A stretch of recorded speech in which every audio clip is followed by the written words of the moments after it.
h 50, c'est l'invité politique de Fabrice Grosfilet. David Clarinval, bonjour. Bonjour. Vous êtes ministre de la fonction publique et du budget. David Clarinval, vous l'avez annoncé hier, il y aura des masques pour tous les fonctionnaires au niveau fédéral. Mais en effet, vous savez que l'État, comme tout employeur, doit veiller à la sécurité de ses travailleurs. Et donc, même si aujourd'hui la règle du télétravail est toujours d'application dans la fonction publique fédérale et dans la fonction publique en général, il était important pour moi de rassurer tous nos travailleurs quant au fait qu'ils auraient d'une part des masques en tissu dès que ceux-ci seraient disponibles. On parle de après la mi-mai, mais pour pouvoir faire le pont jusqu'à cette date, nous allons débloquer 8 millions de masques chirurgicaux à leur attention pour qu'ils puissent, surtout ceux qui sont en première ligne au contact des citoyens, qu'ils puissent travailler en toute sérénité. Donc 8 millions de masques jetables et 600 000 masques en tissu réutilisables, ça fera 5 masques par jour, hein, c'est ça l'idée? C'est ça, oui. Ouais. 5 masques en tissu et alors 3 masques jetables par jour, surtout pour ceux qui sont en première ligne au contact des citoyens. Ouais, on rappelle, les fonctionnaires fédéraux, c'est les policiers, les agents des impôts, le personnel de la sécurité sociale. Les gardiens de prison, les militaires, l'AFSCA, les services de contrôle financier, fiscaux, sociaux. Donc il y a une panoplie de fonctionnaires. On représente quand même 8 millions de masques qui sont disponibles dès maintenant. Vous les avez déjà ou ils sont en cours de commande? Non, ils sont là, ils sont petits dans un stock. Et la Défense est en train de les distribuer dans les différentes administrations. J'ai entendu hier que la justice réclamait des masques. Nous allons leur en fournir 1 million très rapidement. Ouais. Donc on n'a plus de problème d'approvisionnement en masques. On les trouve même en supermarché. Comment est-ce qu'on explique que la grande distribution a pu se faire un stock alors que les autorités publiques, et notamment pour les hôpitaux, les médecins généralistes, on a longtemps couru après les masques? Il y a eu un problème de coordination au moment ou pas? Non, les masques, il y a eu un problème mondial au niveau de l'approvisionnement, au niveau des masques. Et c'est clair que dans un premier temps, et le ministre De Backer a été très efficace à cet égard, nous avons orienté les masques vers les hôpitaux, les services de soins en première ligne.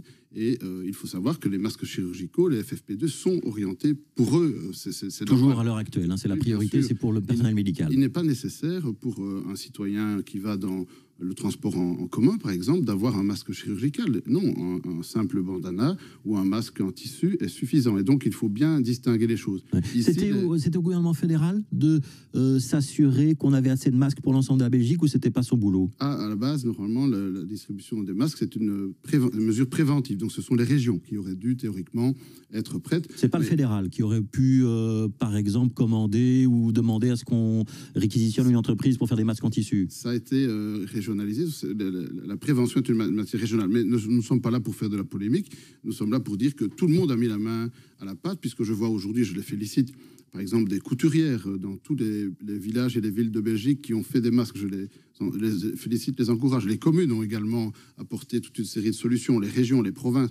Donc tout le monde a mis la main à la pâte de telle sorte à ce qu'aujourd'hui, une étude universitaire démontre qu'on a entre 60 et 70% des Belges aujourd'hui ont déjà leur masque, et les autres sont en commande. Et donc, soyons de bon compte, il y avait une pénurie mondiale, ce qui a été très difficile il y a eu vraiment une tension à court terme, et aujourd'hui, cette pénurie est en train de sorti de ça. Ouais. Vous êtes, dans vos responsabilités ministérielles, aussi responsable des établissements scientifiques, donc ça veut dire d'un certain nombre de grands musées fédéraux. Ils vont rouvrir leurs portes le 18 mai, ces musées, ou pas?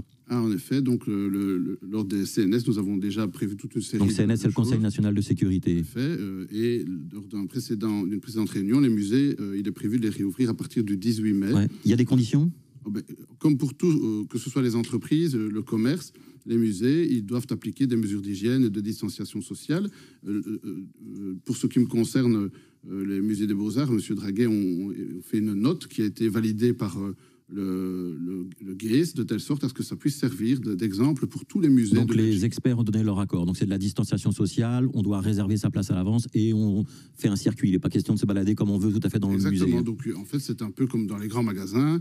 Vous devez veiller à avoir une distance sociale par rapport aux autres. Vous devez aussi avoir des mesures de précaution, de l'hygiène évidemment, et vous pouvez alors ensuite, moyennant un circuit préétabli, visiter le musée qui est évidemment restreint. On ne visite pas tout le musée. Donc ça sera vrai pour le musée Rio des Beaux-Arts, ça peut être vrai pour tous les musées de Belgique s'ils adoptent la même politique. Voilà, donc c'est un exemple qui doit être pris pour les autres musées, que ce soit des musées de la communauté, des musées communaux, donc tout le monde peut s'inspirer de cette méthode, comme on le fait pour le commerce aujourd'hui et pour les entreprises hier. Alors, vous êtes vice-premier ministre économiste et donc à ce titre-là, vous êtes membre du Conseil national de sécurité qui va se réunir ce matin.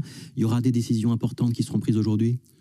Écoutez, je pense que toutes les décisions ne sont pas encore prises, donc je vais réserver les discussions en CNS, mais on peut quand même, sur base des constats des scientifiques, constater que beaucoup d'éléments sont au vert aujourd'hui, les chiffres d'hospitalisation, le taux de propagation de l'épidémie, mais aussi les fournitures en masques, les tests qui sont en nombre maintenant, à titre d'exemple. Donc les indicateurs sont positifs, on va pouvoir ouvrir les commerces non alimentaires. A priori, c'est ce qu'on va pouvoir annoncer tout à l'heure. Le 11 mai, tous les commerces devraient pouvoir réouvrir, moyennant toute une série de mesures de distanciation sociale, évidemment, mais aussi d'autres mesures supplémentaires pour éviter les rassemblements de foule. Ouais. Ça veut dire qu'on pourra aller tous dans n'importe quel commerce en même temps, ou on va avoir des répartitions par des tranches d'heures, éventuellement des tranches de population pour certains jours. On a aussi parlé peut-être de ne pas pouvoir aller n'importe où faire ses courses.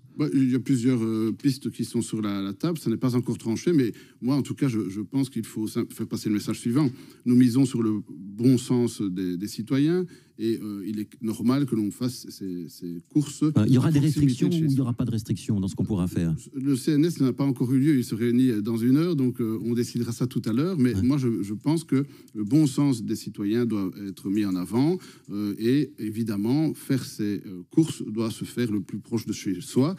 Parce que, certainement pour le non-food, parce qu'en effet, il faut éviter d'avoir ce genre d'excursion pour faire du shopping. Donc, ça veut dire qu'on devra aller dans un commerce proche de son domicile. Disons, ce sera une règle? Oui, disons que c'est l'objet de la réunion de tout à l'heure, et on tranchera ça tout à l'heure, mais il faut bien se rendre compte que les excursions ne sont toujours pas autorisées. Donc le but n'est pas... On ne va pas traverser la Belgique pour aller à l'IKEA d'Arlon, par exemple. Le but est de réouvrir le commerce parce que il y a 400 000 indépendants qui sont à l'arrêt, il y a 1 300 000 travailleurs qui sont au chômage, il y a des problèmes économiques. Est-ce qu'on va rouvrir les marchés, David Clarinval? Les ministres de l'économie, vous pensez que ce serait une bonne idée? Alors moi, personnellement, je trouve que les marchés, en effet, devraient être ouverts, mais pour le moment, les scientifiques estiment que c'est prématuré. Et donc on n'ouvrira pas les marchés aujourd'hui? Les scientifiques estiment que c'est prématuré. Peut-être qu'ils vont changer d'avis tout à l'heure, mais en tout cas, à l'heure d'aujourd'hui, ils estiment que c'est prématuré. Ils voient ça plutôt aux alentours du 18, mais pas pour aujourd'hui. Est-ce que donc ce soir, on n'aura pas de décision sur les réunions de famille, sur les vacances d'été, les stages d'été? C'est pas l'objet de la réunion d'aujourd'hui? Non, aujourd'hui, le principal objet, c'est de permettre la réouverture sereine des commerces le 18. C'est vraiment ça le but, c'est qu'il y ait la sécurité, constater que l'épidémie est sous contrôle et qu'on peut passer à une étape suivante. C'est donc une bonne nouvelle aujourd'hui. La communication, elle aura lieu avant 22 h et il y aura des slides un peu plus compréhensibles que la dernière fois ou pas? Écoutez, la réunion commence un peu plus tôt. Moi, je ne fixe pas d'horaire pour le communiqué de presse. Il est important que l'on aille dans les détails pour éviter des problèmes de communication. Donc, j'espère qu'on pourra communiquer à une heure raisonnable, mais c'est difficile pour moi de vous dire à quelle heure. Les régions, elles sont présentes dans ce Conseil national de sécurité, elles sont écoutées? Elles ont leur mot à dire? Là, je pense, moi en tout cas, je tiens à saluer la manière dont le travail est réalisé. Sophie Wilmès a veillé à associer les régions au CNS. Et je tiens à saluer aussi la manière dont M. Di Rupo, M. Yambon participent à ces réunions de manière très constructive. Je crois qu'ici, on a vraiment le sentiment qu'il y a une cohésion, en tout cas la volonté commune de trouver une solution. Ce n'est pas l'heure des polémiques politiciennes, c'est l'heure de trouver des solutions pour permettre à nos citoyens d'être assurés et de passer cette crise qui est historique. David Clarinval, merci. Ministre de la fonction publique et du budget, et Fabrice Grosfilet, on vous retrouve demain. Messieurs, bonne journée.